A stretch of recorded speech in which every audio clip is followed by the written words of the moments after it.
Okay, so let's talk about the lottery of birth. I really loved this hour-long video.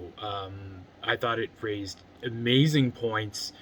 I would go so far, and I swear to God, I'm not sucking up to say that it's probably the best thing I have ever seen in post-secondary education. And I've spent a couple years at university when I was younger. Didn't really work out, but anyways, lottery of birth. What that means to me is that you don't choose where you're born, and it says this. It's one of the first things they talk about in the video. You could be born to somebody in the first world who is, rich, has a lot of privilege, or you could be born to a refugee, and you don't even have a state, let alone any kind of privileges that we all enjoy living in Canada, without even talking about the other subsections of oppression and privilege that are come with the territory.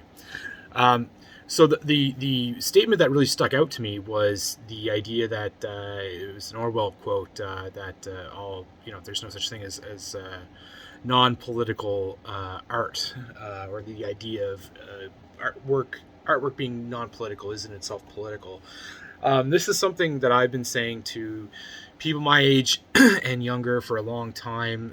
For some reason, we have this idea that you're not political by default, and you're extremely political by default because you are born into a Western neoliberal capitalist society that, if you adhere to the norms, you're going to have a certain outlook on life.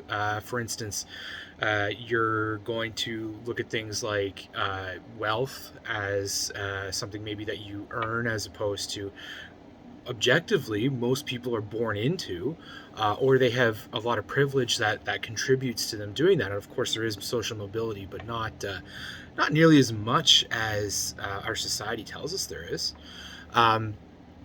Also, that we just had a couple elections, and I would talk to people and they would say they weren't political, and then I would say, like, what do you think about rent control? What do you think about minimum wage? What do you think about any of a number of issues? And then all of a sudden they would say, oh yeah, I have a lot of opinions on that, and then they would end up voting for a party that was against those interests because either their parents did it, or it's just the default one of the two big parties that they would support.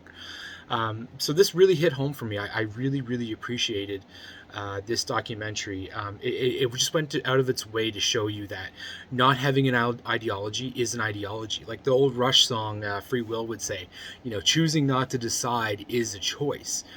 You're going with the status quo. So if you're saying that you're not political, if you're saying that you don't have an ideology, you're just basically saying that you're going with the default, which is whatever the status quo would be in your society. As somebody who is very much to the left and a socialist within a very capitalistic society, it was refreshing to see something that was encouraging other people to kind of think about their neutrality, and how that neutrality is a fiction that we've created. It's like you can, they were saying something about you can't see something right in front of your nose. I would even say go further than that. Another quote was like you have to try really hard to see what's right in front of your nose. I would say that you have to try really hard to see your nose. Like you can see it if you really want to, those societal biases and everything, but you have to really like make a conscious effort to look at it, right? To actually acknowledge that it's there. So this was fantastic. I really got a lot out of it. I could probably go on for 20 minutes about it, but yeah, that's what I got out of it. I just love the idea of focusing on what's right in front of us. Trying to see the trees for the forest, or vice versa. Thanks.